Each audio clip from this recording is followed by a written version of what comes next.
was Pablo Picasso. Chapter 6 Falling in Love Again and Again. During World War I, Pablo found some new friends in Paris.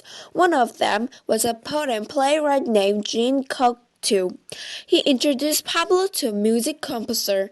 The two of them convinced Pablo to design a set and costumes for a ballet to be performed in Rome.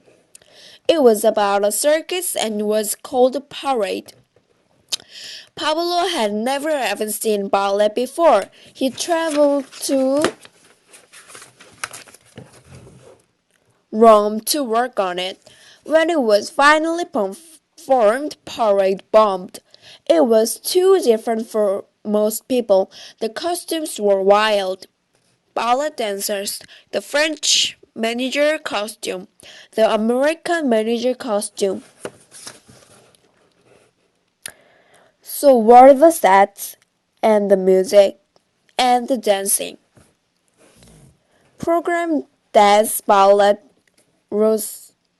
Russia. The program for the ballet, horse costume. Olga 1917. While in Rome, Pablo became fascinated with ancient Greek and Roman art.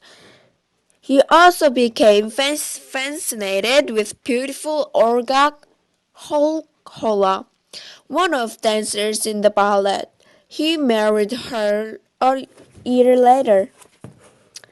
Back in Paris, Olga introduced Pablo to high society. They went to formal balls and to fancy resorts.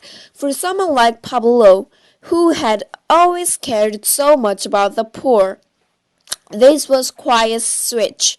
Olga was a snob. She kept Picasso away from old friends, and Pablo went all along with it. Picasso and Olga at a fancy ball in the 1920s. He didn't need to work anymore. He was already rich. Yet that didn't mean he stopped working. Once again, he just changed directions. After the war, Pablo did far less with costumes and college. He went back to painting in more traditional ways. After all his experimenting, Pablo had found another way to surprise people by not being the Picasso they expected. In 1921, Pablo and Olga had a son, Paulo. Pablo adored his new baby. He loved being a father, but it was a big change for him. Over and over he painted mother and son in a new style. The forms were solid looking, not jagged and broken as in his Cubist paintings.